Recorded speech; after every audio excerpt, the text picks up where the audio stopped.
Meanwhile, McKee gets up, Commodore again, and that one blocked out by Miller. Taken by McKee, a little pass is knocked free by Commodore, brought in by Lydman, looks, shoots, he scores!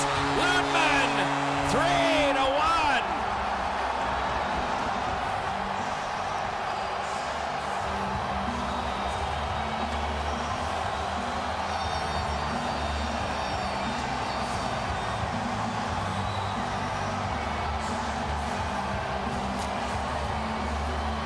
We talked about how much ice there was open 4-on-4. It's a 3-on-1. Stillman, Hedican, Brindamore, Hedican to Brindamore. Great save off the left arm, of Ryan Miller.